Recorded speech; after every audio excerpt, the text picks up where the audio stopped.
함께 기도하시겠습니다. 자비로우신 하나님 아버지 감사합니다.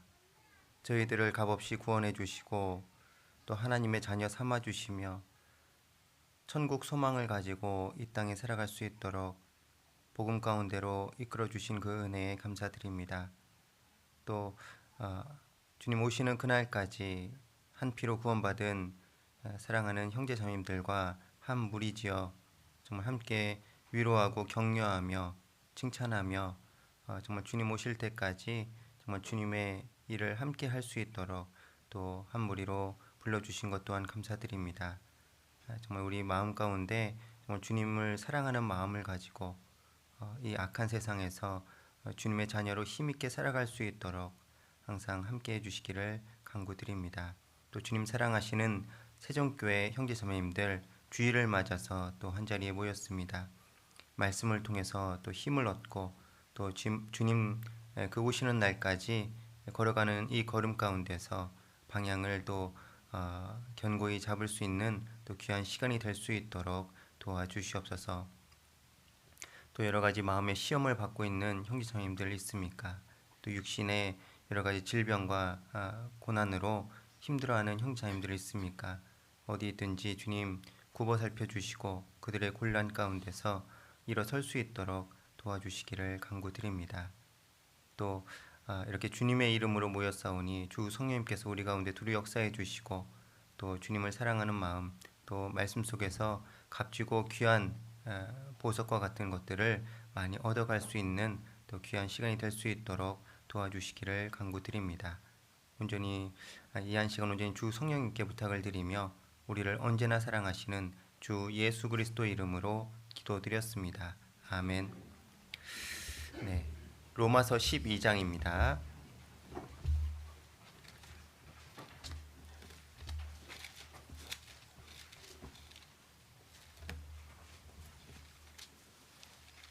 로마서 12장 2절 1절입니다.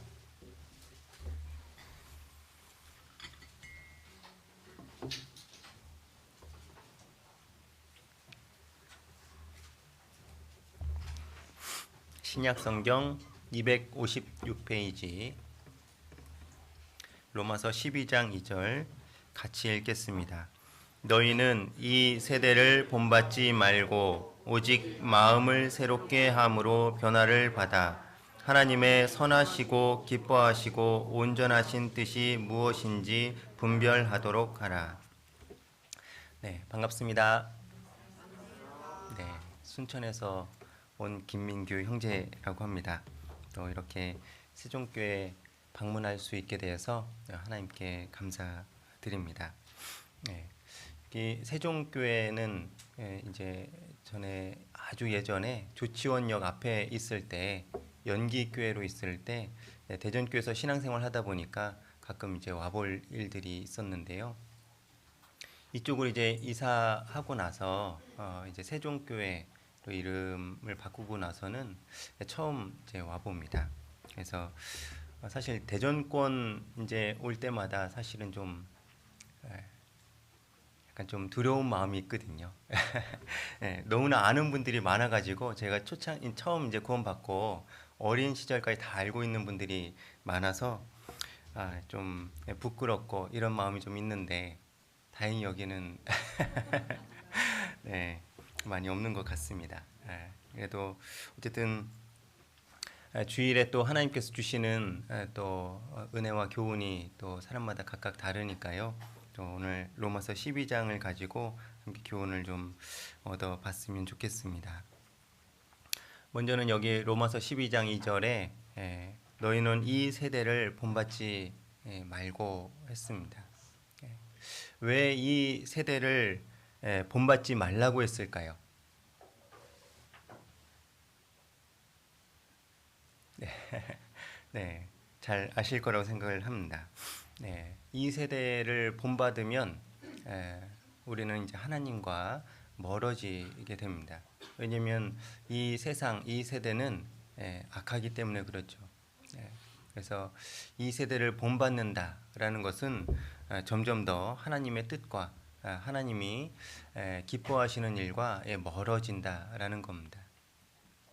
그래서 창세기 6장에 보면 하나님의 아들들이 땅의 사람들의 딸들의 아름다움을 보고 그랬습니다.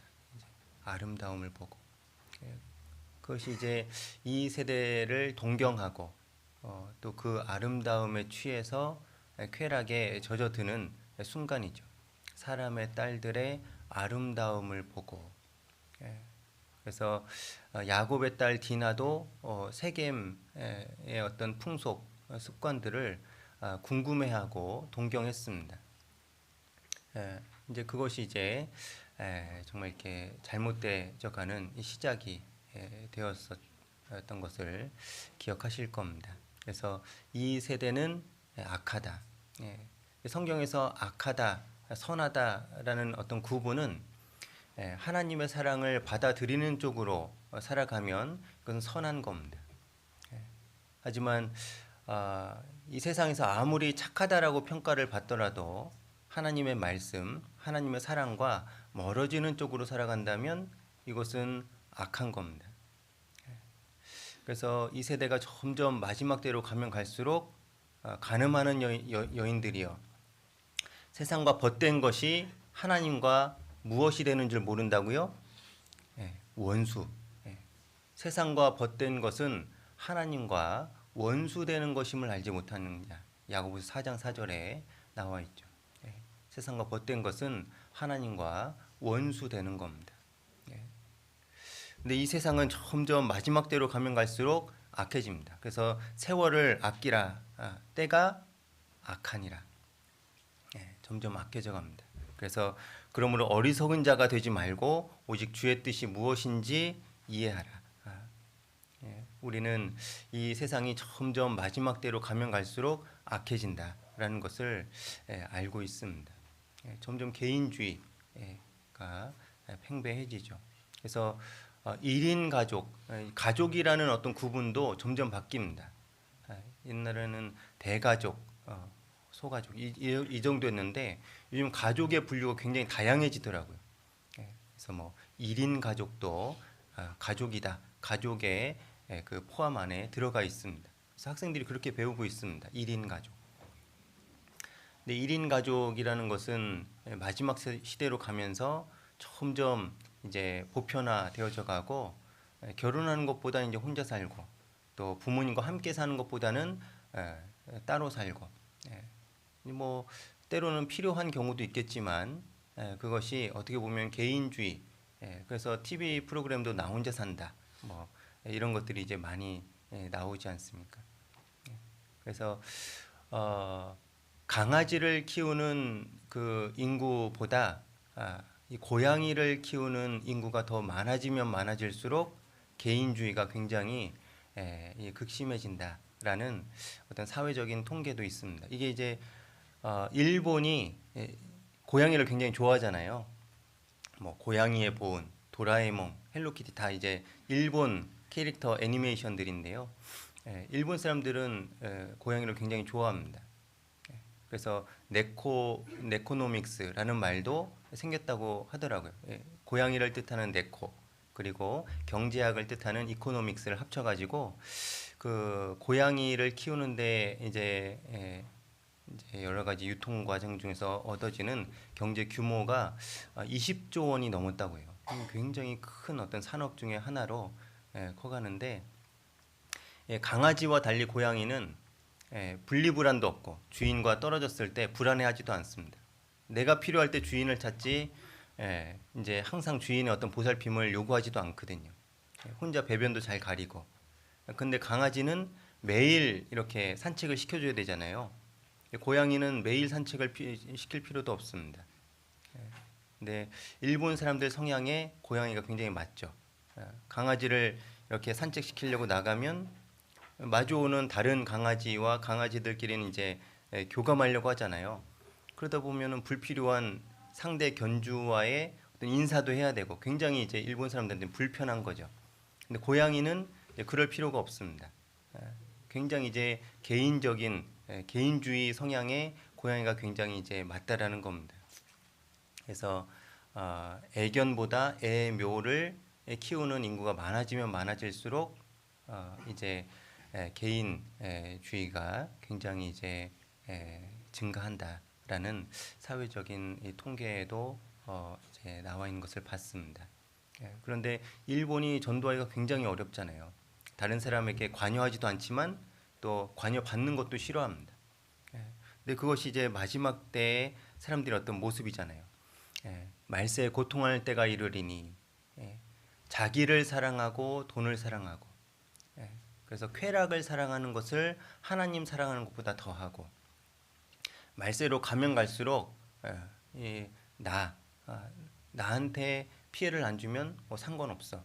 그래서 옆에 사람이 죽어가든 말든 상관하지 않습니다. 그래서 개인주의가 굉장히 이제 팽배해져 가는데 그때 사람의 마음도 사랑도 점점 식어갑니다. 그거는 하나님의 그 마음과 전혀 반대되는 마음이잖아요. 그리고 최근 갤럽 통계를 봤는데 20대 무종교 인구가 78%가 된다고 합니다. 그래서 이제 이 고등학생들, 중고등학생들은 더 심하겠죠.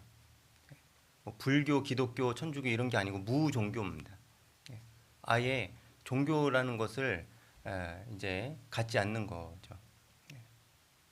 이게 이제 굉장히 이제 심각한 겁니다. 그래서 이게 뭐 왜 이러냐, 왜 무종교 인구가 점점 증가하냐, 이게 뭐 종교의 염증을 느꼈냐, 아니면 거기서 뭔가 상처를 얻었냐 이런 게 아니고 그냥 관심 없다. 관심 없다라는 거예요.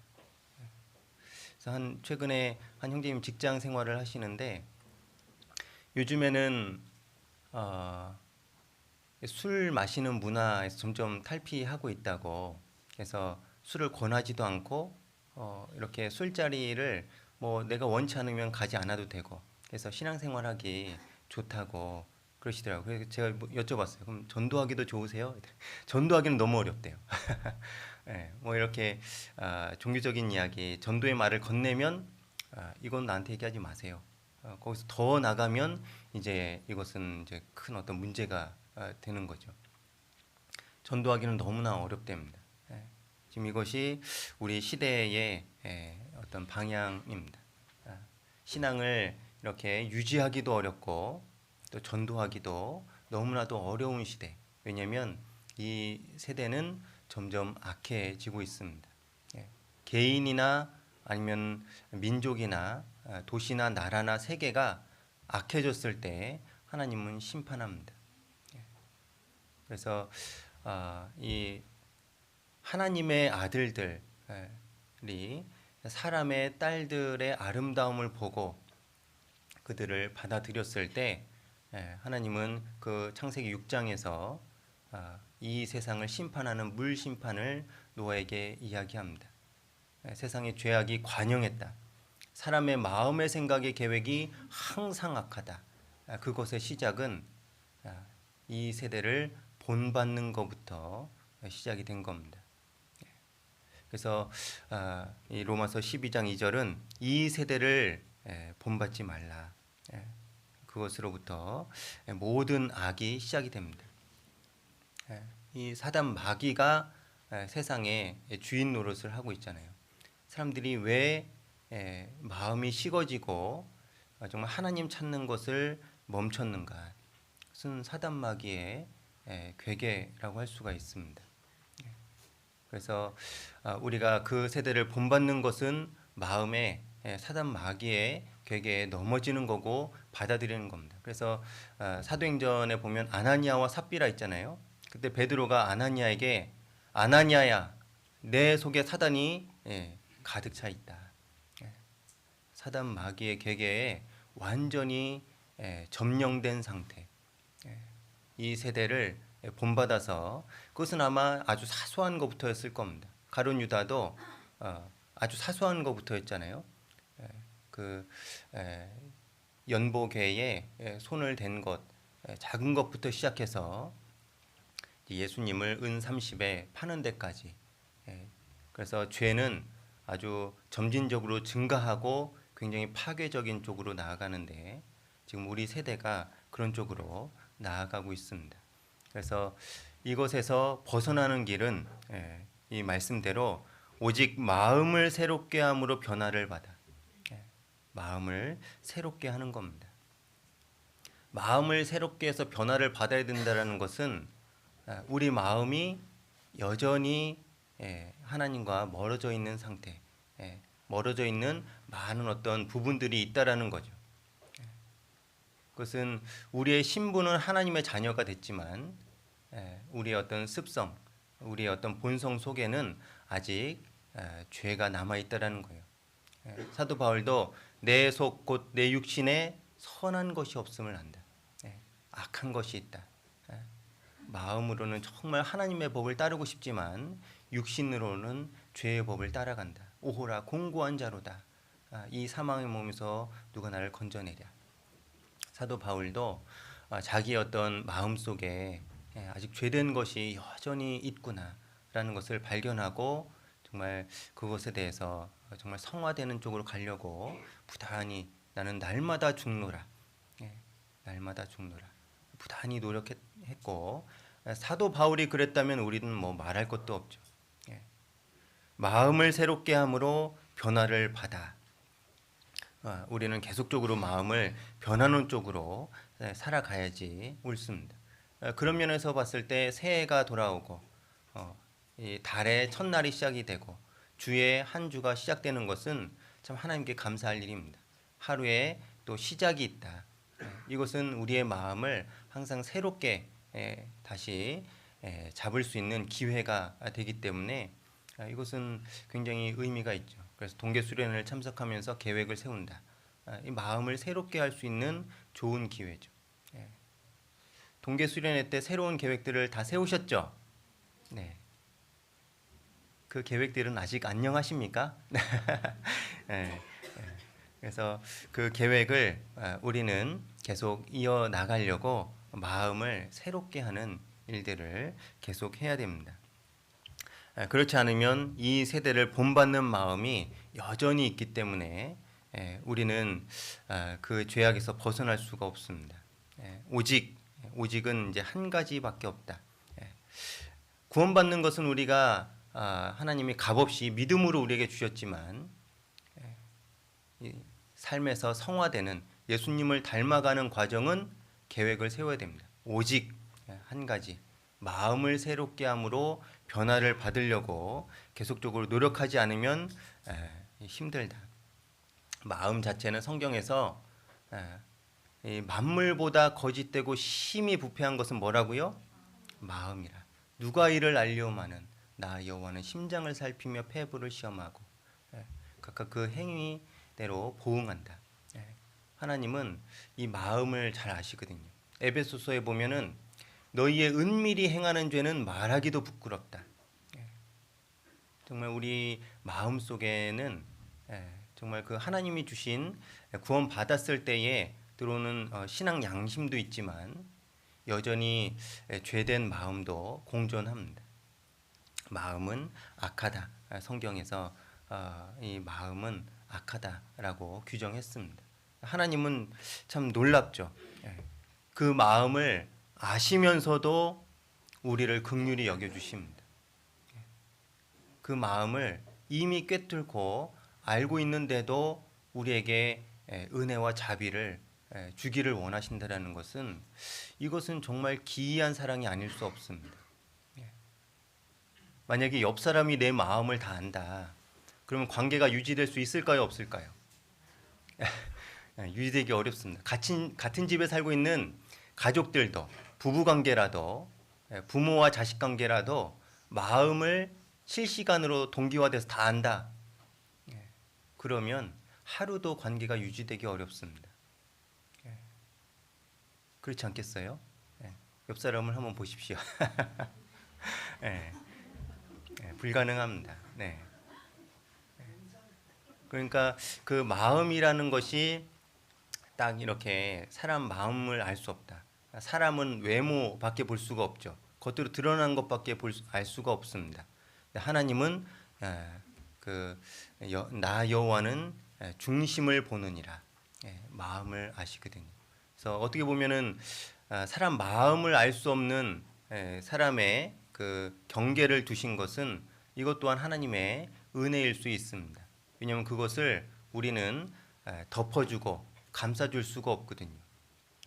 하나님 같은 마음이 우리에겐 없습니다. 그래서 하나님은 우리 마음보다 크시다라는 말씀도 있잖아요. 저는 그 말씀 보고 야, 우리 마음보다 하나님이 훨씬 더 크시구나. 그 말씀 보신 적 있으세요? 요한일서 3장 20절입니다.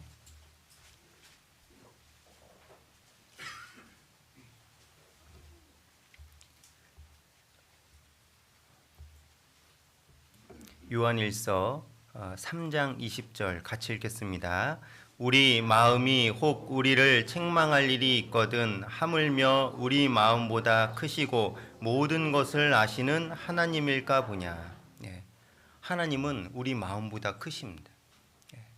그래서 우리가 혹 마음속에 어떤 죄된 생각을 하고 또 동기가 바르지 못한 어떤 행위를 할 때 하나님은 아시지만 때로는 잠잠히 우리를 지켜봐 주실 때도 있는 겁니다.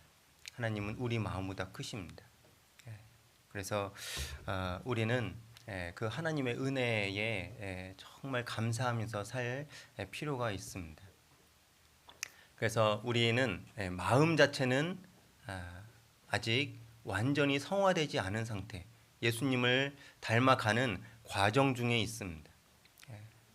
그래서 우리는 새해 혹은 달의 시작, 주의 시작, 또 하루 아침 시작할 때 마음을 새롭게 해서 변화를 받을 필요가 있는데, 변화는 어느 쪽으로 변화를 받아야 되냐면 하나님의 뜻을 받아들이는 쪽으로, 하나님의 뜻을 이해하는 쪽으로, 하나님의 뜻을 이행하려고 하는 쪽으로 변화가 된다면 그것은 선한 거죠.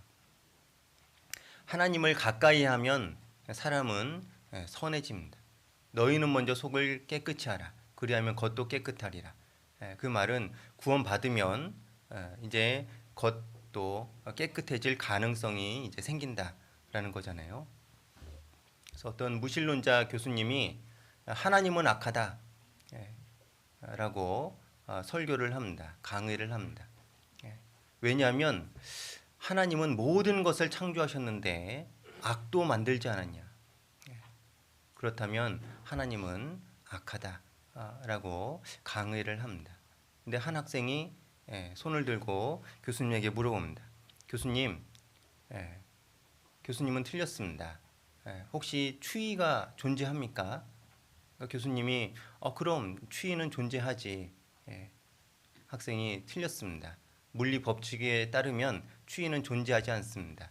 그것은 추위, 실제는 열이 없는 상태, 그 상태를 추위라고 합니다. 교수님, 어두움이 존재합니까? 존재하지. 틀렸습니다. 어두움은 빛이 없는 현상, 빛이 없는 상태를 어두움이라고 합니다. 그런데 하나님은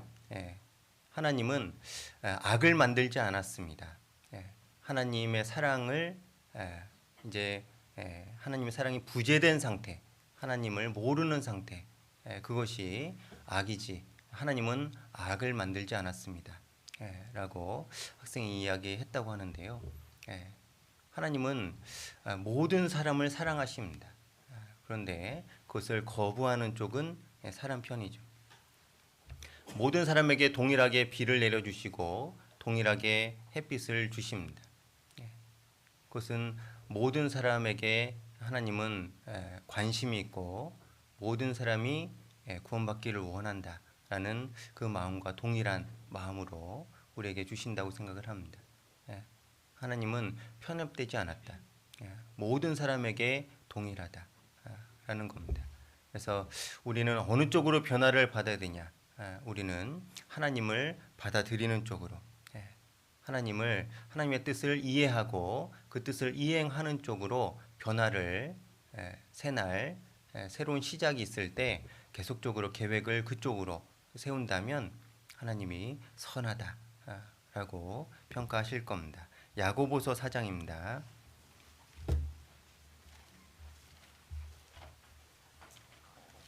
야고보서 4장 8절입니다.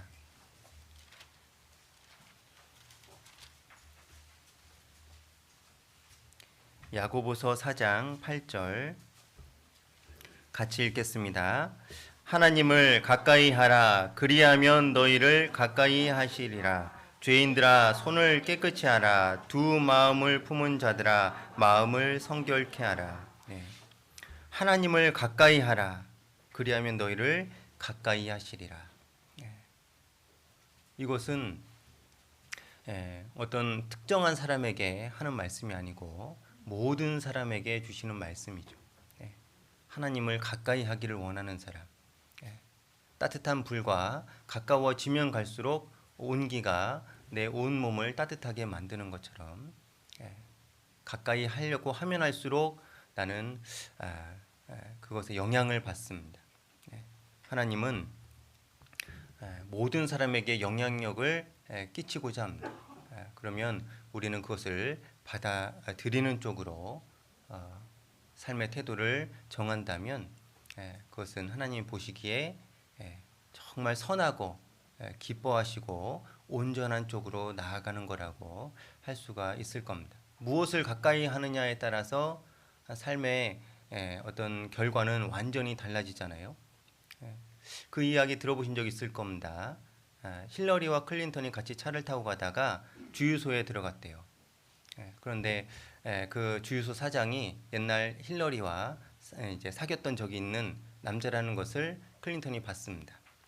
그랬더니 클린턴이 힐러리에게 그랬대요. 야, 당신 저 사람이랑 결혼했으면 주유소 아내 될 뻔했는데 나랑 결혼해서 대통령 아내라는 그 네이밍 타이틀이 생겼다. 그러니까 힐러리가 뭐라고 했는지 아시죠? 저 사람이 나와 결혼했으면 저 사람이 대통령 됐어. 힐러리가 그랬다고 하죠. 뭐 그랬을 수도 있습니다. 우리는 누구와 함께 하느냐, 가까이 하려고 노력하느냐에 따라서 우리의 그 결과는 완전히 달라질 수 있습니다.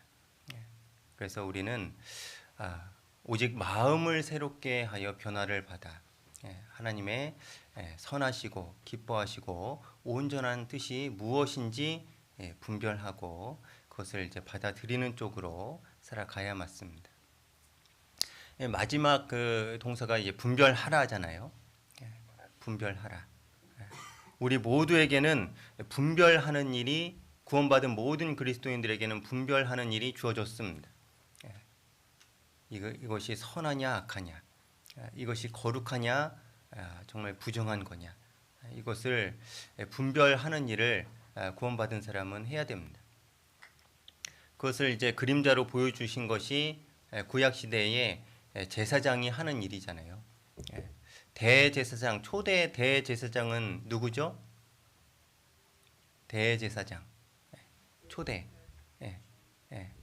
처음 대제사장이 된 사람은 아론이죠. 그리고 아론의 아들들이 이제 제사장직을 했습니다. 그 다음부터 이제 반차를 쫓아서 이렇게 쭉 이제 제사장직을 물려왔는데 이 아론의 아들들 가운데 나답과 아비후는 광야에서 죽었습니다. 성막에서 다른 불을 들이다가 여호와의 불이 나와서 그들을 삼켰죠. 그래서 그 자리에서 죽었는데 하나님이 아론에게 사실 아들이 갑자기 죽었다, 그것처럼 슬픈 일이 어디 있습니까? 옷을 찢고 제 무릅쓰고 통곡해야지 되는데 하나님이 아론에게 요구합니다. 너는 옷을 찢지 말고 통곡하지 말라. 어떻게 보면은 굉장히 냉정하죠. 아들이 죽었는데 통곡하지 말라고 합니다. 제사장 직분의 일을 아주 경홀히 여긴 그들이 징계받아 죽은 것에 대해서 아주 냉정하게 울지 말라고 이야기합니다. 이 나답과 아비후가 무엇을 잘못했을까? 이제 그게 이제 레위기 10장에 나오는데요. 아마도 술 취한 상태에서 그 성막에 들어갔을 거다라고 보는 것이 아마 맞을 겁니다. 여기 한번 레위기 10장 한번 보시겠습니다.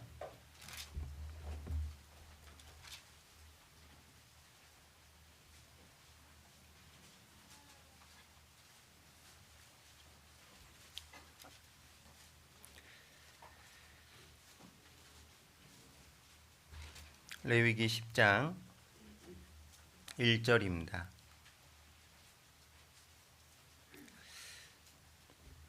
제가 읽겠습니다.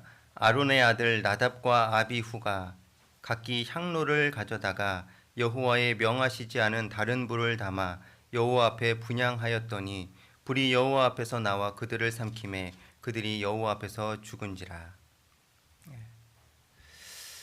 여기 나답과 아비후가 다른 불을 들이다가 이렇게 죽음을 맞이했습니다. 그래서 6절에 보면 모세가 아론과 그 아들들 엘르아살과 이다말에게 이르되 너희는 머리를 풀거나 옷을 찢지 말아서 너희 죽음을 면하라. 그래서 그것을 딱 제한, 인정의 어떤 감정을 제한하는 일을 하는데 이 나답과 아비후가 무엇을 잘못했냐? 그것을 알 수 있는 근거는 이제 8절부터 쭉 이제 제사장이 회막에 들어갈 때 어떤 규례를 따라 해야 되는지 쭉 나오는데요. 9절에 보면 너나 내 자손들이 회막에 들어갈 때에는 포도주나 독주를 마시지 말아서 너희 사망을 면하라. 이는 너희 대대로 영영한 규례라. 아마도 술에 취해서 하나님이 명하신 불이 아니고 그냥 아무 불이나 이렇게 하나님께 드렸을 때 그것에 대해서 하나님은 즉각적으로 심판을 징계를 내렸습니다. 10절 같이 읽겠습니다. 그리하여야 너희가 거룩하고 속된 것을 분별하며 부정하고 정한 것을 분별하고. 이게 이제 제사장이 해야 될 역할 중에 하나죠. 분별하는 일입니다. 술에 취했기 때문에 이것이 거룩하냐 속되냐, 부정하냐 정하냐 이것을 분별할 수 없는 상태가 돼버리고 나답과 아비후는 아무 불이나 드려버린 겁니다. 하나님께 즉결 심판을 받았습니다. 제사장은 분별하는 일을 해야 된다. 그래서 이게 거룩한 것이 무엇이냐, 속된 것이 무엇이냐 이것을 분별하라고 이제 쭉 말씀해 주시면서 11장이 나오는 거죠. 정한 짐승과 부정한 짐승이 뭐냐 이것을 더 세부적으로 나눠 주십니다. 쪽발이 갈라지고 새김질하는 짐승이 정한 짐승이다. 그리고 비늘이 있고 지느러미가 있는 이런 어족이 정한 짐승이다. 이런 내용들을 부정한 짐승들을 쭉 나열해 주십니다. 그리고 11장 마지막에 가서는 내가 거룩하니 너희도 거룩할지어다. 하나님의 거룩을 사람에게 요구하시면서 11장이 끝납니다. 나답과 아비후는 분별하는 일, 어떤 것이 정말 하나님이 기뻐하시는 일이냐, 하나님이 규정하신 일이냐 이것을 구분하지 않았습니다. 그런데 지난 수요 말씀 다 들어보셨을 겁니다. 우리는 다 뭐라고요? 제목이 뭐였습니까? 수요 말씀 제목이 왕같은 제사장. 구별된 족속이요 왕같은 제사장이요. 구원받은 모든 그리스도인들은 왕같은 제사장입니다. 구별하는 일을 해야 돼요. 이것이 하나님이 기뻐하시는 뜻이냐 그렇지 않으냐 이것을 구분하고 삶의 태도를 하나님이 기뻐하시는 뜻을 따라서 딱 살아갈 필요가 있습니다. 그 때문에 하나님은 창조 때부터 하늘과 땅을 구분하시고 빛과 어둠을 나누시고 물과 뭇을 나누시고 구분하는 일을 계속했는데 사단 마귀는 그것을 혼합시킵니다. 하나님의 뜻과 이 세상을 교묘하게 혼합시켜서 사람에게 맛보라고 계속 주는 거예요. 그래서 그것을 조금씩 용납하다 보면 정말 이게 부정한 건데도 이 부정한지를 모르고 살아가게 되는 겁니다. 그것이 이스라엘 역사 가운데 있었잖아요. 그래서 예수님 당시에는 이 메시아라는 것을 이제 미가서를 통해서 아는데도 그것을 딱 덮어두고 살아갑니다. 그러다가 예수님을 십자가에 못 박는 일까지 합니다. 그래서 예수님도 나중에는 너희를 핍박하고 죽이는 것을 하나님을 섬기는 예라 하리라. 이제 이것이 하나님의 뜻과 이제 맞지 않고 부정한 건데도 이제 교묘히 섞어서 조금씩 받아들이다 보니까 이것은 하나님을 섬기는 거다라고 포장하게 되는 거예요. 이스라엘 백성들이 계속 그렇게 해왔습니다. 완전히 신앙과 분리되지 않고 일정한 부분 신앙생활을 하고 또 일정한 부분 세상의 맛을 맛보고 살아갑니다. 제사 때 예물을 드리잖아요. 안 드리는 게 아닙니다. 드립니다. 그러니까 선지자가 총독에게 드려보라. 이것을 간합하겠냐. 정말 이렇게 병들고 흠 있는 제물을 하나님께 드리면서 나는 예를 다했다. 라고 한다라는 겁니다. 너희 그 일상생활에서 만나는 이 사장님, 회장님에게도 이렇게 안 할 거다. 라고 책망하는 말씀이죠. 그것을 우리는 분별해야 됩니다. 마지막 때로 가면 갈수록 계속 혼합됩니다. 그래서 시편 14편에 어리석은 자는 그 마음에 이르기를 하나님이 없다 하도다 하면서 하나님이 이 세상에 하나님 찾는 자가 있는가 봤는데 다 치우쳤다. 하나님을 찾는 자가 없는 겁니다. 그래서 여호와를 부르지도 아니한다. 이 세상은 점점 그쪽으로 가거든요. 그래서 나오는 어떤 드라마, 영화, 여러 가지 미디어들은 정말 하나님을 믿는 것과는 반대대로 흘러갑니다. 그런 세상이 만들어 놓은 산물이기 때문에 그렇습니다. 그것을 이제 어려서부터 이제 보고 듣고 하면서 점점 그것이 마음에 딱 자리 잡았을 때 이제 나는 뭐 하나님 뭐 그런 거 너무 고리타분하고 복잡하고 싫어. 당장 뭔가 도파민의 어떤 증가를 얻을 수 있는 것들 그런 것들을 계속 맛보며 성장합니다. 그러니까 점점 무종교 학생들 인구가 증가합니다. 이 세상 기조가 애초에 그런 방향으로 가고 있기 때문에 그렇습니다. 그 가운데서 우리는 구별돼야 되거든요. 이것은 옳지 않다라고 구분해내야 됩니다.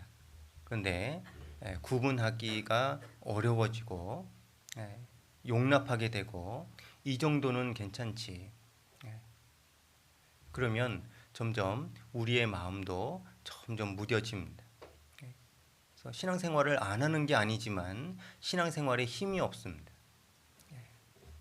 그런데 하나님의 뜻은 아주 명쾌하고 정확합니다. 그래서 본문 말씀에도 하나님의 뜻을 설명할 때 세 가지로 설명하는데 본문입니다. 12장 2절입니다.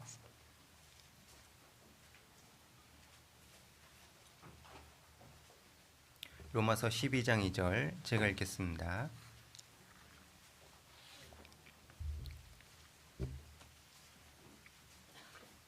로마서 12장 2절 너희는 이 세대를 본받지 말고 오직 마음을 새롭게 함으로 변화를 받아 하나님의 선하시고 기뻐하시고 온전하신 뜻이 무엇인지 분별하도록 하라. 첫 번째는 선하다. 하나님의 뜻은 선합니다. 굿.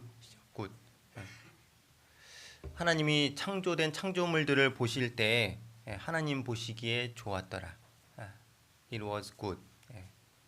그 하나님 보시기에 좋은 것이 선한 거거든요. 그래서 하나님이 아름답게 만들어 놓은 것들, 자연 만물, 그리고 사람, 양심이 있고 하나님의 영을 닮은 하나님의 형상이 있는 사람, 이것이 사실은 아름다운 겁니다. 선한 거죠. 본래는 그렇습니다. 그런데 사단 마귀에게 점령당한 상태이기 때문에 이제 악해진 거죠. 하나님이 태초에 창조하실 때 모든 것은 선하고 아름다웠습니다. 좋았죠. 그래서 하나님 보시기에 좋았더라. 하나님의 계획은 선합니다. 하나님 보시기에 좋은 것이 선한 겁니다.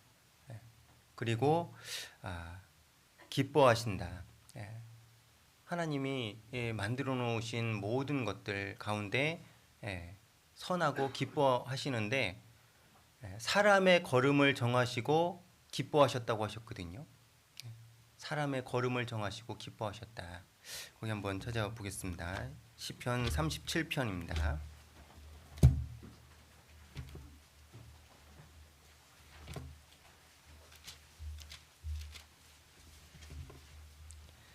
시편 37편 23절입니다. 시편 37편 23절부터 25절까지 구약성경 827페이지입니다. 시편 37편 23절로 25절 같이 읽겠습니다. 여호와께서 사람의 걸음을 정하시고 그 길을 기뻐하시나니 저는 넘어지나 아주 엎드러지지 아니함은 여호와께서 손으로 붙드심이로다. 내가 어려서부터 늙기까지 의인이 버림을 당하거나 그 자손이 걸식함을 보지 못하였도다. 하나님이 기뻐하시는 뜻이 있는데 정말 하나님이 정해놓으신 그 삶의 여정을 다 진행해가는 그것이 하나님이 기뻐하시는 뜻을 따라 살아가는 거죠. 사람이 자기 길을 굽게 하고 여호와를 원망한다. 본래 하나님의 그 사람마다 정해놓으신 걸음은 선하고 또 사람에게 이롭게 하는 길입니다. 지금 당장은 눈물의 골짜기를 지나갈지라도 말씀에 순종하고 복종하고 살아간다면 그 결국은 하나님이 옳았다라는 것을 알게 될 겁니다. 하나님이 사람의 걸음을 정하시고 기뻐하셨다면 그것은 선한 길입니다. 그래서 저는 넘어지나 아주 엎드러지지 아니함은 여호와께서 손으로 붙드심이로다. 어려운 가운데서도 사실은 도움의 손이 있는 겁니다. 도와주시고 계셔요. 그래서 내가 어려서부터 늙기까지 의인이 버림을 당하거나 그 자손이 걸식함을 보지 못하였도다. 이렇게 신앙생활하다가는 내가 죽겠다. 죽지 않습니다. 하나님은 선하시고 그리고 사람에게 좋은 것을 주시고자 하거든요. 지금 당장 손해보는 것 같지만 그것은 사실 선한 결과, 하나님이 정말 아름다운 어떤 결과 쪽으로 이끌고 계시는 거예요. 욥의 생애를 보십시오. 채색 옷을 입었던 아버지 야곱 밑에 살았을 때 그냥 그 상태로 살면 좋을 것 같지만 하나님은 종으로 팔리게 허락하십니다. 그리고 누명을 쓰고 옥에 갇히는 일까지 하나님은 허락하셔요. 하지만 그 결국은 민족을 구하는 하나님이 정해놓으신 걸음이었습니다. 사람의 걸음을 정하시고 기뻐하셨다. 넘어지는 것 같지만 아주 엎드러지지 아니함은 여호와께서 손으로 붙들고 계신다. 그래서 말씀이 응할 때까지 요셉을 혹은 종으로 죄수로 낮추는 일이 있지만 결국은 애굽의 총리가 되어서 민족을 구하는 그 결과를 바라보고 하나님이 기뻐하셨습니다. 요셉은 순종하는 길을 걸어간 겁니다. 때로는 내가 힘들어지면 하나님의 선하심을 의심하고 왜 나한테 이런 일을 허락하셨냐라고 불평하는 경우도 있지만 그것은 잠시입니다. 잠시 받는 환난에 경한 것이 크고 중한 영광보다 너무나도 보잘것없잖아요. 하나님 주시려는 영광과 지금 받는 이 고난에 경한 것은 비교 대상이 되지 않습니다. 근데 우리는 멀리 보지 못하기 때문에 지금 당장 괴롭다고 하나님께 아우성거리는 경우들이 있습니다.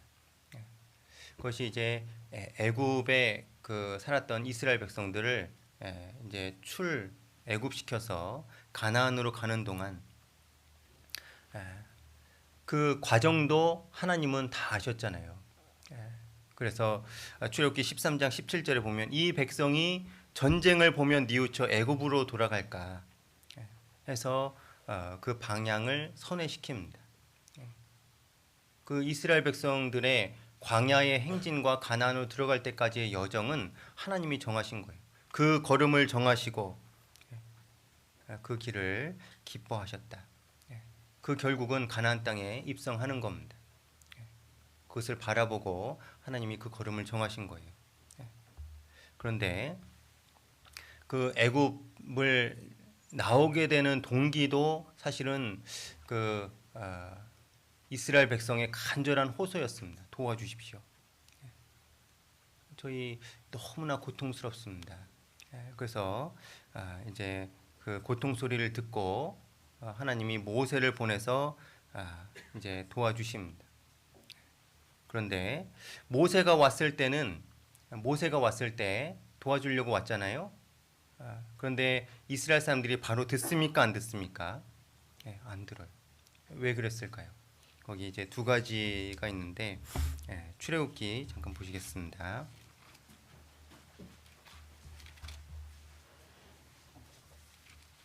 출애굽기 2장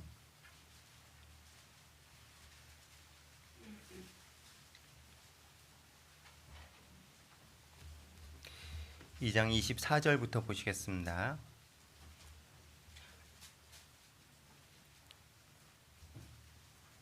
23절 제가 읽겠습니다. 여러 해 후에 애굽 왕은 죽었고 이스라엘 자손은 고역으로 인하여 탄식하며 부르짖으니 그 고역으로 인하여 부르짖는 소리가 하나님께 상달한지라. 하나님이 그 고통 소리를 들으시고 아브라함과 이삭과 야곱에게 세운 그 언약을 기억하사 이스라엘 자손을 권념하셨더라. 하나님이 그 고통의 어떤 기도, 저희를 좀 도와주십시오. 라는 그 기도 소리에 응답하신 것이 이제 모세를 미디안 광야에서 부르시고 불타는 떨기나무 가운데 나타나셔서 이스라엘 백성을 이제 데리고 나와라 하고 모세에게 사명을 주십니다. 근데 이제 모세를 통해서 바로 왕 앞에 서서 이스라엘 민족을 이제 데려가겠다 했는데 바로 왕이 바로 듣지를 않죠.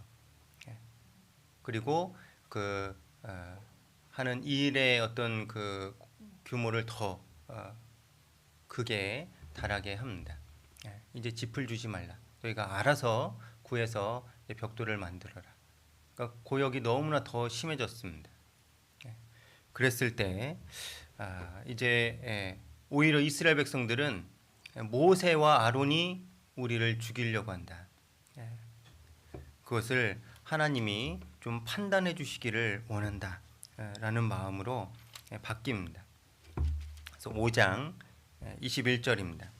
그들에게 이르되 너희가 우리와 바로의 눈과 그 신하의 눈에 미운 물건이 되게 하고 그들의 손에 칼을 주어 우리를 죽이게 하는도다. 여호와는 너희를 감찰하시고 판단하시기를 원하노라. 이스라엘 백성, 애굽에서 종살이를 하고 있는 이스라엘 백성들 분명히 신앙이 있죠. 하나님께 간구했고 그 간구의 결과 지도자로 모세와 아론을 이제 만났습니다. 그리고 또 더 극심해진 고역으로 힘들어졌을 때 하나님이 판단해 주실 거다라는 말도 하죠. 그래서 오히려 모세는 하나님이 보냈는데 하나님의 백성 이스라엘도 오히려 원하지 않고 그리고 바로 왕도 쉽게 내보내주지 않습니다.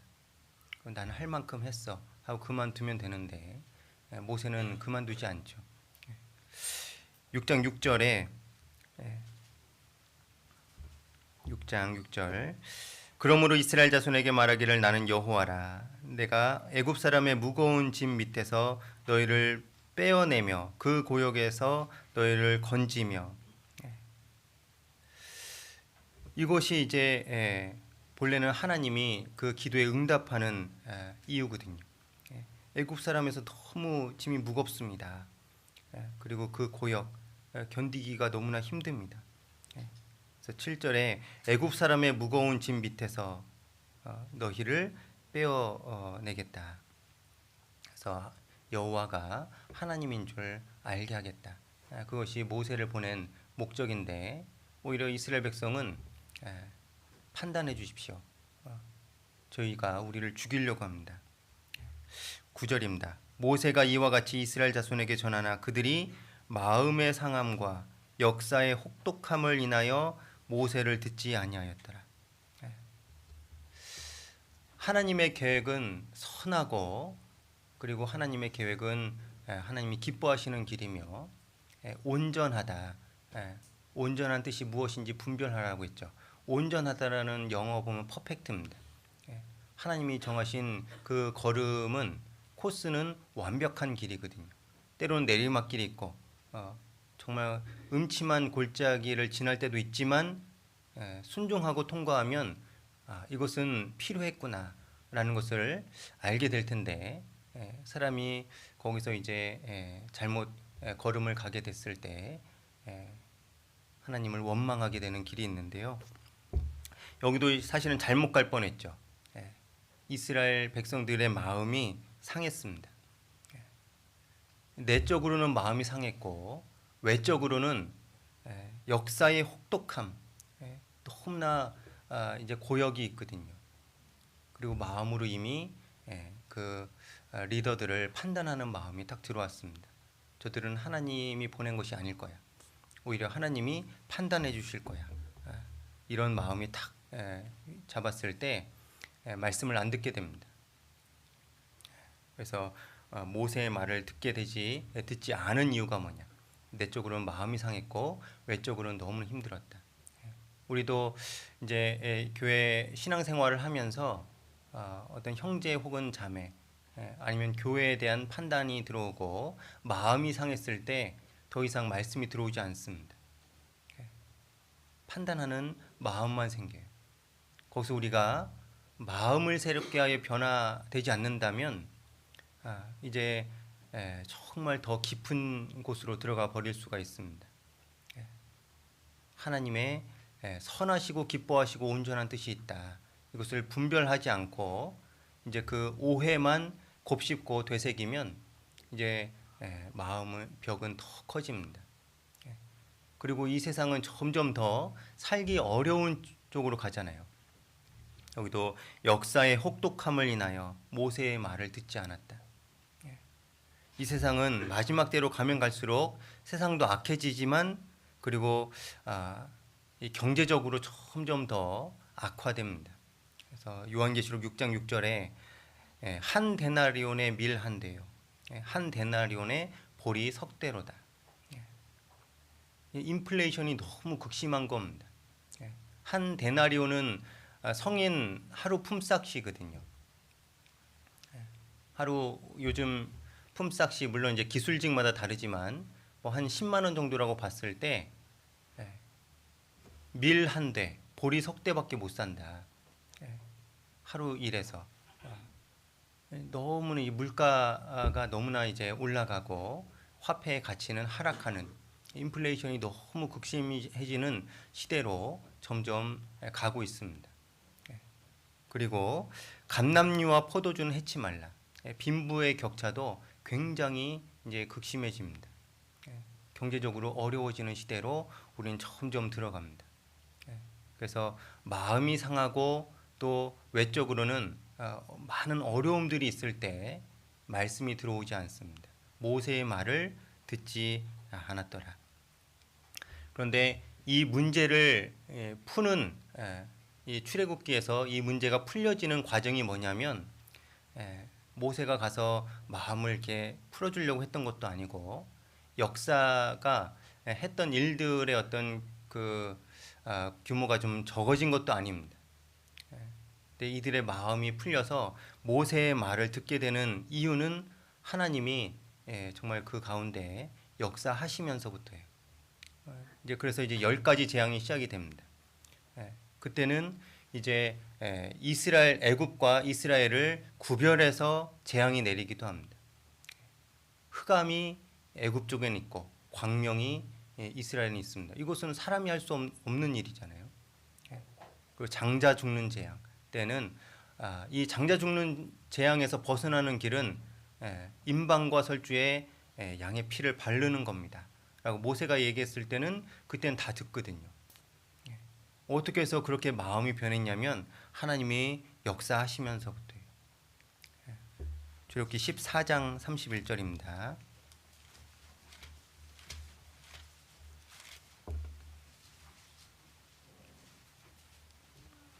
14장 31절 같이 읽겠습니다. 이스라엘이 여호와께서 애굽 사람들에게 베푸신 큰 일을 보았으므로 백성이 여호와를 경외하며 여호와와 그 종 모세를 믿었더라. 네. 애굽의 특별 병거 600승과 애굽의 모든 병거가 바로를 포함해서 홍해 바다에 수장됐을 때 바다를 갈라서 마른 땅을 밟아서 애굽을 빠져나왔을 때 이제 이스라엘 백성은 여호와를 경외하며 여호와의 종 모세의 말을 이제 믿게 됐습니다. 그래서 세종 교회를 통해서 하나님이 한 사람을 정말 거듭나게 하고 구원받게 한다. 이것이 가장 큰 역사죠. 그리고 성도들의 믿음과 신앙이 성장한다. 이것이 큰 역사라고 할 수가 있습니다. 그것이 나타날 때 우리는 마음을 같이 할 수가 있습니다. 그래서 우리도 지금 이제 과정 중에 있습니다. 여기저기 이제 사실 우리 마음속에도 모난 부분이 많지만 이제 그것을 변화시켜서 선하시고 기뻐하시고 온전한 뜻을 분별하면서 살아가려고 부단히 애쓰고 있습니다. 그래서 그것을 서로 칭찬하고 서로 이제 응원해주고 격려해주면서 주님 오실 때까지 이 일을 계속해 나가야 됩니다. 그래서 레위기 18장 3절에 보면 18장 3절 한번 찾아보겠습니다.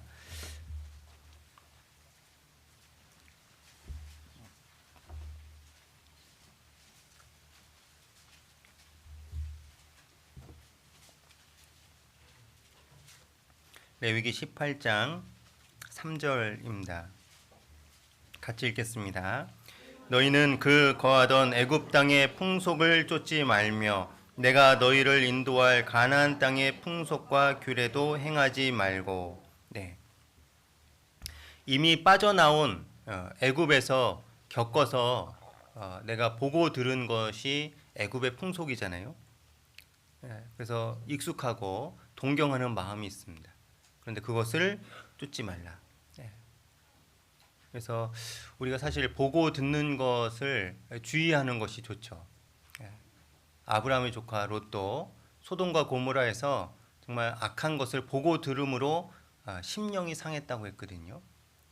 마음이 상했을 때는 이제 더 이상 어떤 사람을 옳은 길로 인도할 힘이 없습니다. 그래서 한 사람도 정말 그 멸망받는 도시에서 건져내지 못하고 정말 혼자 딸랑 구원만 받아서 나온 사람이 대표잖아요. 그래서 구원을 얻되 불 가운데서 얻은 구원 대표 아브라함의 조카 롯입니다. 그곳에서 보지 말아야 될 것, 듣지 말아야 될 것들을 계속 들으면서 심령이 상했거든요. 네, 출애굽한 이스라엘 백성들도 애굽 땅에서 보고 들은 풍속들이 있습니다. 이미 익숙한 것들이죠. 근데 그것을 쫓지 말라. 그리고 이제 앞으로 들어갈 가나안 땅, 거기 이방 민족들이 가나안 7민족이 사는 그곳, 그곳의 풍속과 규례도 행하지 말라. 그리고 우리는 무엇을 좇아야 되냐면 4절 너희는 나의 법도를 좇으며 나의 규례를 지켜 그대로 행하라. 나는 너희 하나님의 여호와니라. 동사만 보면 쫓으며 지키고 행하라. 그래서 너희는 내게 배우고 받고 듣고 본 바를 행하라. 그리하면 평강의 하나님이 너희와 함께 계시리라. 우리는 쫓으며 하나님의 말씀을 쫓고 그리고 하나님의 말씀대로 지켜서 행해 나가려고 한다면 그러면 5절에 너희는 나의 규례와 법도를 지키라. 사람이 이를 행하면 그로 인하여 살리라. 나는 여호와니라. 하나님의 자녀로 당당하고 온전하게 살아갈 수 있게 됩니다. 그쪽 방향으로 살아갈 수 있도록 애굽에서 빠져나온 겁니다.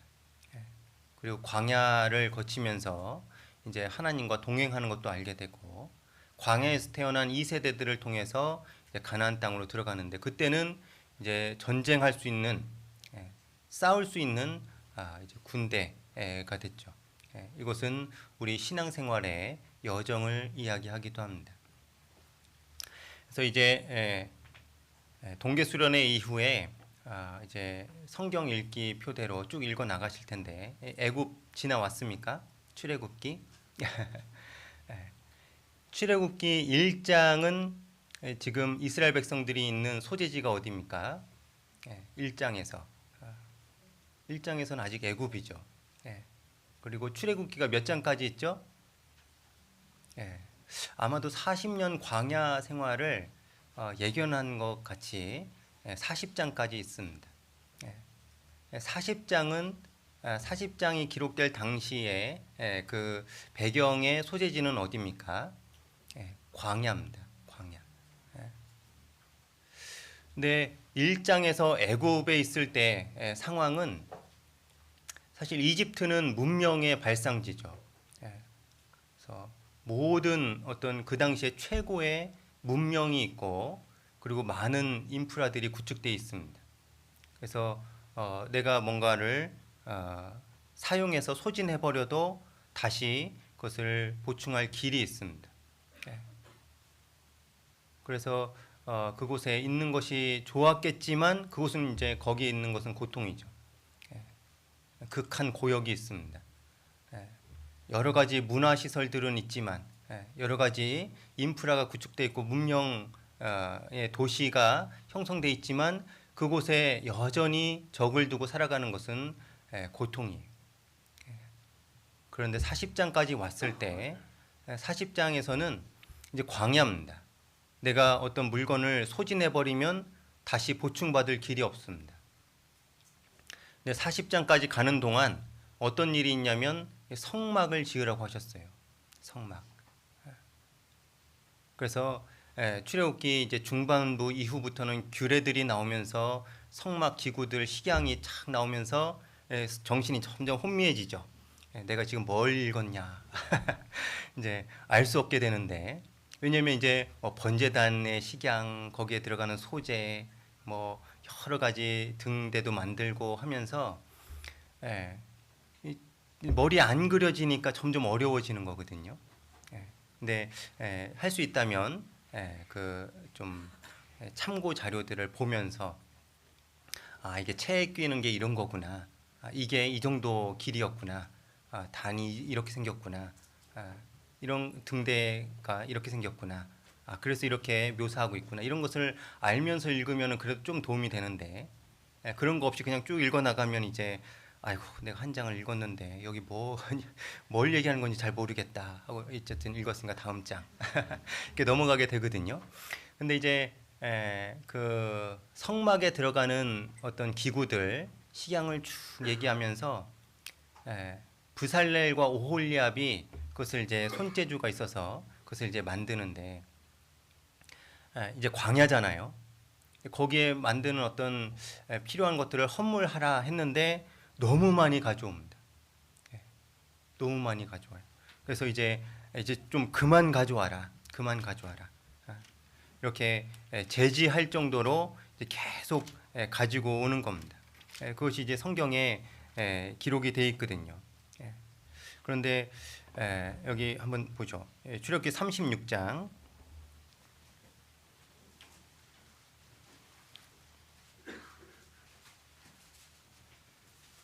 출애굽기 36장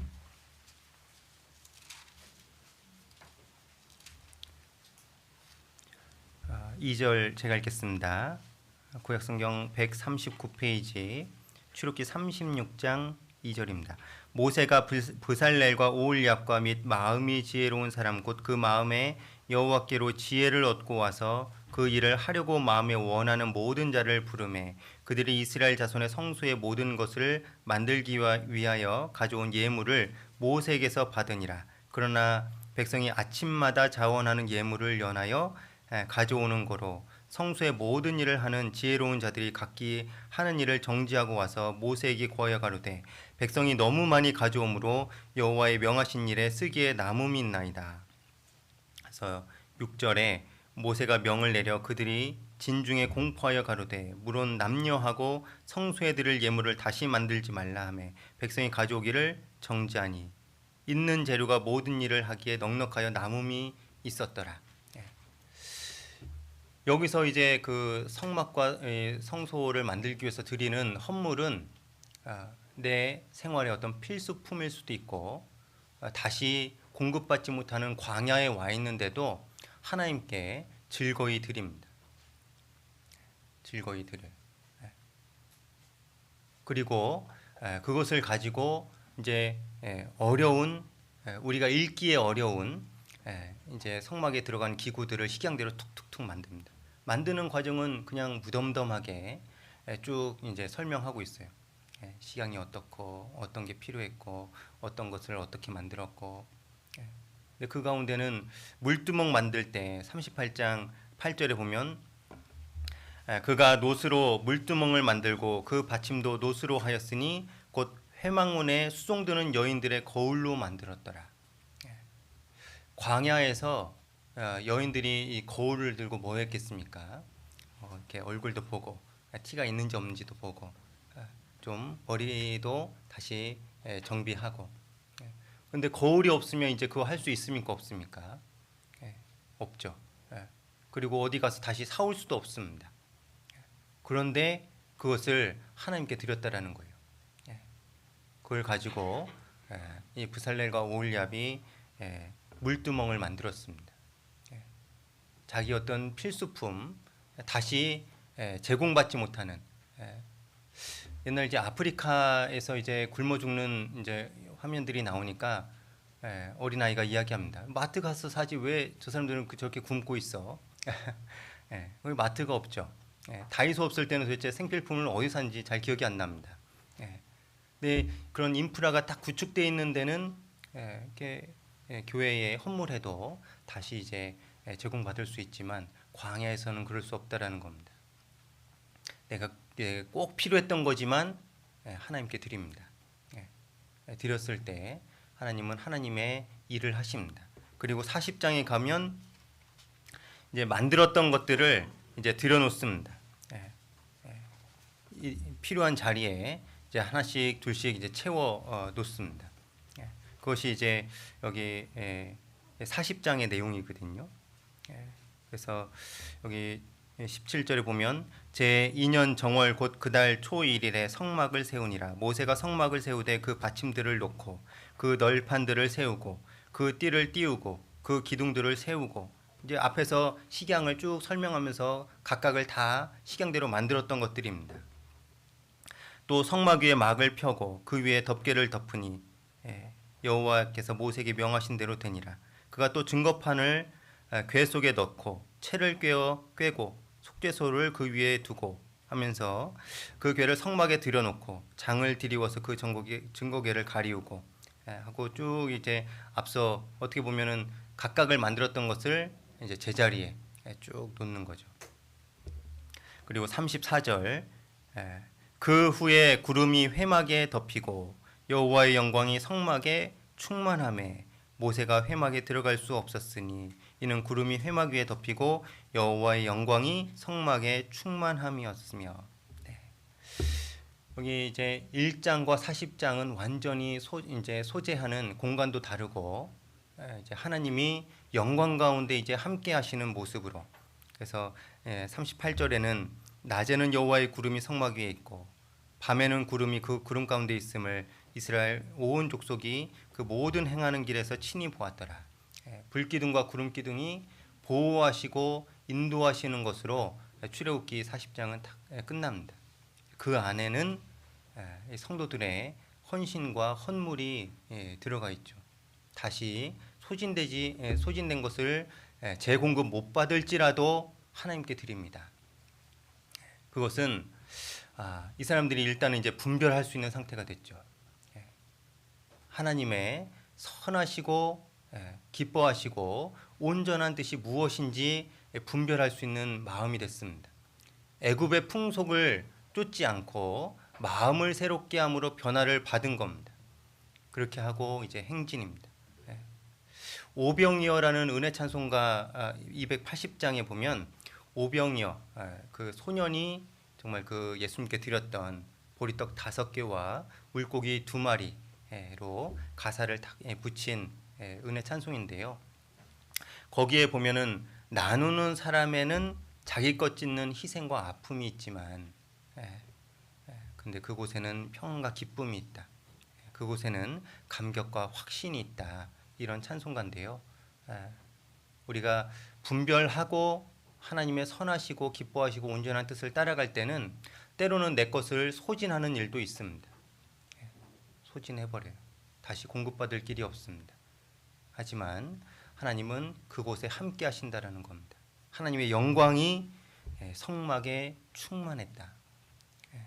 그리고 낮에는 구름 기둥, 광야에서 낮에는 굉장히 장렬하는 태양의 그 고통이 있는데 하나님이 구름 기둥으로 막아주십니다. 그리고 밤에는 굉장한 추위와 이제 맞서야 되는데 불 기둥이 있어요. 시험 당할 즈음에 피할 길을 내사 너희로 능히 감당하게 하시느니라. 고린도전서 10장에 있는 말씀대로 우리 혼자 있는 것이 아니고 하나님이 함께 하십니다. 근데 그 걸음은 하나님이 기뻐하시는 걸음입니다.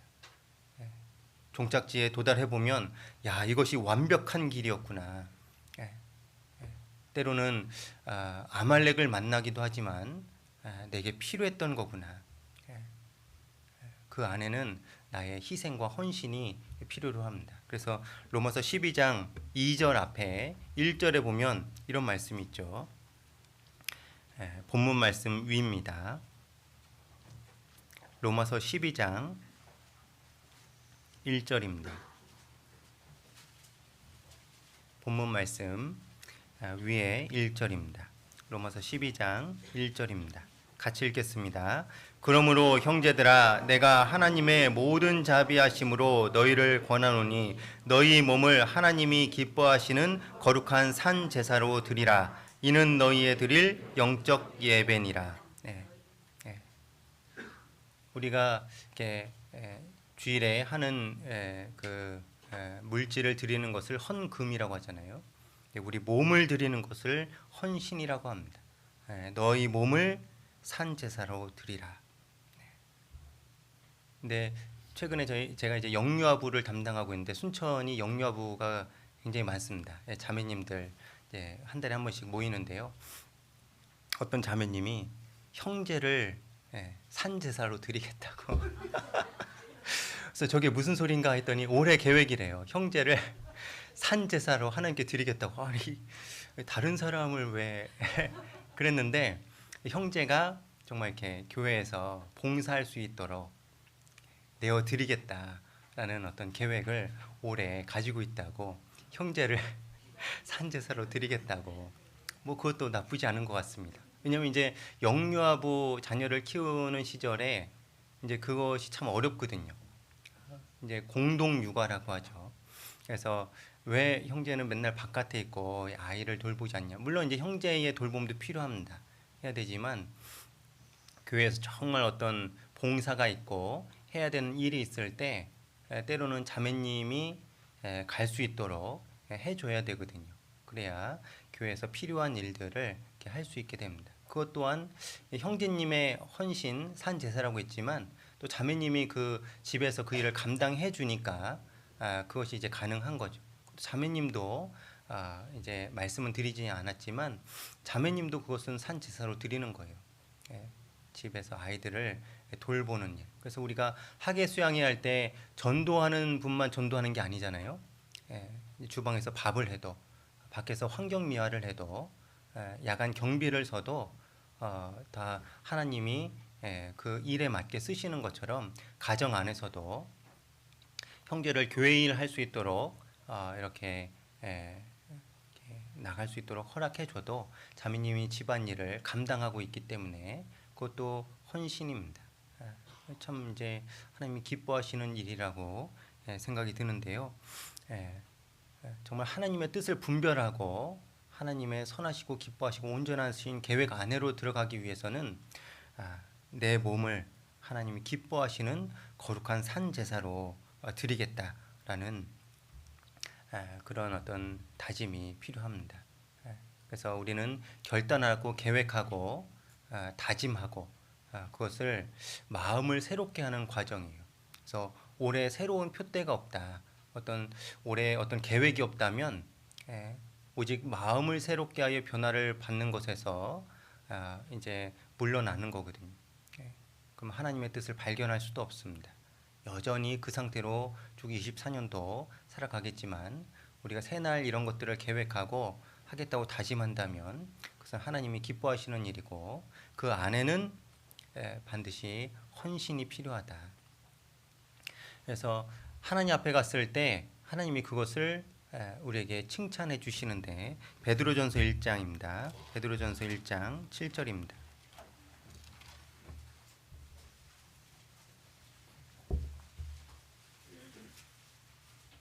베드로전서 1장 7절입니다. 같이 읽겠습니다. 너희 믿음의 시련이 불로 연단하여도 없어질 금보다 더 귀하여 예수 그리스도에 나타나실 때에 칭찬과 영광과 존귀를 얻게 하려 함이라. 이제 그 모임 때 이제 임원들이 준비를 해 오셔가지고 참 이렇게 아이디어가 참 좋은 것 같아요. 그 혹시 옛날 문방구에 가 보면 이렇게 100원 넣고 이렇게 띠리릭 띠리릭 돌려가지고 플라스틱 공이 탁 떨어지면 그 캡슐을 딱 열어서 어떤 이렇게 아이템을 얻는 그런 거 뽑기 해보신 적 있으시죠? 보신 적 있으실 겁니다. 그것을 이제 임원들이 만들어 왔어요. 무슨 골판지 같은 걸로 이렇게 만드셨던데 그 뭐 그런 게 있는지는 잘 모르겠습니다. 근데 그것을 이제 굉장히 컸는데 그걸 돌려서 캡슐이 나와서 딱 열어보면 사람 이름이 있습니다. 그래서 그 사람을 칭찬하는 거예요. 근데 다른 사람을 칭찬하는 것에 대해서 이제 익숙하신 분도 있지만 좀 해본 적이 없는 분은 굉장히 어렵거든요. 게다가 내가 잘 모르는 분의 이름이 나오면 더 어렵습니다. 도대체 뭘 칭찬해야 되냐. 그래서 굉장히 이제 힘들어지거든요. 그 시간이. 그런데 그런 이제 아이템을 뒀기 때문에 또 한편은 저 뭐야 돌려보고 싶다. 나도 돌려보고 싶다라는 마음이 한켠에 있어서 참 그런 아이템은 좋은 것 같아요. 그래서 돌려보고 싶다라는 마음과 칭찬이 누구 걸릴지 모르고 어려운데라는 부담감이 두 가지가 공존한 상태에서 딱 교제가 진행이 됐어요. 그래서 돌려서 나오는 사람을 이름을 딱 칭찬합니다. 그래서 제 이름도 있더라고요. 제 이름이 딱 나와가지고 어떤 자매님이 저를 막 칭찬해 줬어요. 그래서 처음 교회 왔을 때 밝은 모습으로 인사해 주시고 맞이해 주시고 또 이렇게 여러 가지 상담을 통해서 이렇게 해줄 일을 하시고 진짜 딱 듣기에 엄청 짜내신다. 듣는 사람도 이렇게 좀 이렇게 물론 이제 너무 과하지 않고 있는 것을 이야기하지만 참 힘드시겠다. 라는 마음이 있지만 좋습니다. 칭찬을 받으니까 참 좋더라고요. 그리고 나서 이제 제 차례가 됐는데 저도 이렇게 돌려서 이름이 나왔습니다. 딱 땄는데 잘 모르는 분인 거예요. 다른 교구 자매님이에요. 그래서 왔다 갔다 하는 것은 봤는데 이제 그 가족 관계도 이제 어느 정도 압니다. 교회 다시 돌아오게 된 어떤 것도 들어서 조금은 알고 있는데 개인적으로 교제해 본 적이 한 번도 없어요. 이 일을 어떻게 하나. 그래서 막 칭찬을 어쨌든 이제 어머니는 저희 교구라서 이제 알기 때문에 이제 어머니가 어떻게 이제 자녀를 이야기했고 또 어떻게 하더라. 또 전도하는 어떤 어려움도 알기 때문에 그 어려움도 이렇게 치하해 드렸습니다. 그렇게 하고 쭉 이렇게 돌아갔는데 분위기가요 너무 좋은 거예요. 어떤 분들이 이제 칭찬하고 또 개인 간증하면서 이제 어떤 이렇게 눈물의 간증을 하시기도 하고. 그러니까 그 모임이 이제 후문도 저도 그렇게 느꼈지만 후에 다른 어떤 조모임이나 이런 데 가서 자매님들 하는 간증을 들어봐도 그때 너무 좋았다고 예, 그러시더라고요. 그런데 여기 7절에 보면 너희 믿음의 시련이 불로 연단하여도 없어질 금보다 더 귀하여 예수 그리스도 나타나실 때에 칭찬과 영광과 존귀를 얻게 한다. 여기 칭찬이 영어 성경에 보면 찬양이거든요. 프레이즈입니다. 우리가 했던 그런 헌신의 일들, 어렵지만 했던 일들, 이런 일들을 좀 주님이 찬양해 주시는 거예요. 야, 누구가 이런 일들을 했다. 칭찬해 주십니다. 근데 요한계시록 5장에 보면 우리가 마땅히 찬양해 드려야 될 분이 누구냐면 예수님이시거든요. 요한계시록 5장에 보면 어린 양을 이야기하면서 영광과 존귀와 찬양을 받기에 합당하신 분, 그 예수님이 하신 일입니다. 기꺼이 이 땅에 내려오셔서 우리를 위해서 대속해 주신 그 은혜를 우리는 찬양해야 마땅한데 주님이 우리를 칭찬해 주시고 우리 했던 일, 우리의 믿음의 시련에 대해서 잘 통과했다고 칭찬해 주시는 겁니다. 그러니까 그곳이 천국인 것 같아요. 서로 칭찬하고 잘했다고 응원하고. 그래서 아마 그 모임이 굉장히 마음이 통하는 모임이 됐었던 것 같습니다. 그래서 우리도 지금 현재 광야 길을 걸어가고 있습니다. 또 애굽의 풍속 그리고 가나안 땅의 풍속과 규례들이 우리를 유혹합니다. 이때 우리는 마음을 새롭게 하는 것이 필요한데 그것의 시작은 이 세대를 본받지 말고 오직 마음을 새롭게 함으로 변화를 받아 하나님의 선하시고 기뻐하시고 온전한 뜻이 무엇인지 분별하면서부터 그것이 가능해집니다. 그래서 24년 어떤 계획을 세우셨든지 정말 주 안에서 온전히 이루시기를 원하고요. 하나님의 뜻은 사실 명쾌하지 않습니까? 물론 각각 사람마다 세부적인 계획이 다를 수는 있지만 하나님의 뜻은 먼저는 구원을 얻는 겁니다. 그래서 하나님은 모든 사람이 구원을 받으며 진리를 아는 데 이르기를 원하시느니라. 그것이 하나님의 뜻이죠. 그래서 하나님의 뜻은 이것이니 아들을 보고 믿는 자마다 영생을 얻는 이것이니라. 모든 사람이 구원받기를 간절히 원하는 것이 하나님의 선한 뜻입니다. 그것을 또 우리는 전하는 것, 구원받은 사람이 복음을 전하는 것이 또 하나님의 큰 뜻 중에 하나입니다. 너희는 만민에게 복음을 전파하라. 내 주변에 있는 사람들에게 복음을 전하는 것이 또 하나님의 뜻이거든요. 그래서 24년 한 해 하여튼 믿음과 신앙이 성장하시고 또 주변에 있는 사람들을 전도하는 옳은 길로 인도하는 우리 세종교회 성도님들이 되셨으면 좋겠습니다. 기도하시겠습니다. 자비로우신 하나님 아버지 감사합니다. 24년 힘차게 시작했으니 또 과정도 정말 주님과 동행하고 혹 어려운 일과 또 곤란한 일이 있더라도 주님을 의지하고 통과할 수 있도록 주님 도와주시옵소서. 우리가 혹 험악하고 또 어두운 골짜기를 지날지라도 해를 두려워하지 않을 것은 주께서 나와 함께 하심이라 라는 다윗의 그 간증처럼 우리도 정말 어렵고 곤란 가운데서 정말 주님을 의지하고 선한 계획을 가지고 계시는 그 주님을 인정하고 묵묵히 나아갈 수 있도록 도와주시옵소서. 그 가운데 정말 한 피로 구원받은 형제 자매님들을 한 무리지어 함께 두신 것을 또한 감사드립니다. 서로 위로하고 격려하며 사랑과 선행으로 정말 격려하는 우리 세종교회가 될 수 있도록 도와주시고 또 내일부터 있는 대전도 집회도 정말 주님이 크게 역사하시는 귀한 집회가 될 수 있도록 도와주시옵소서.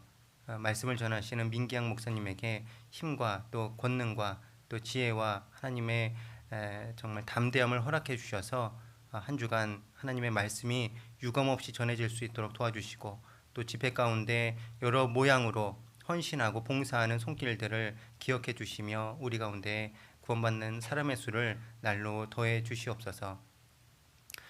또 우리 가운데 혹 병약한 자나 마음에 시험 받는 자들 주님 긍휼히 여겨주시고 주님의 오른손으로 붙들어 주시기를 간구드립니다. 오늘 주일을 맞이해서 정말 한 자리에 모였으니 또 서로 교제를 나누는 가운데 각자의 마음속에서 그리스도를 발견할 수 있도록 도와주시고 또 들었던 말씀들이 생활 가운데 열매되어 맺힐 수 있도록 도와주시옵소서. 우리를 언제나 사랑하시는 주 예수 그리스도 이름으로 기도드렸습니다. 아멘.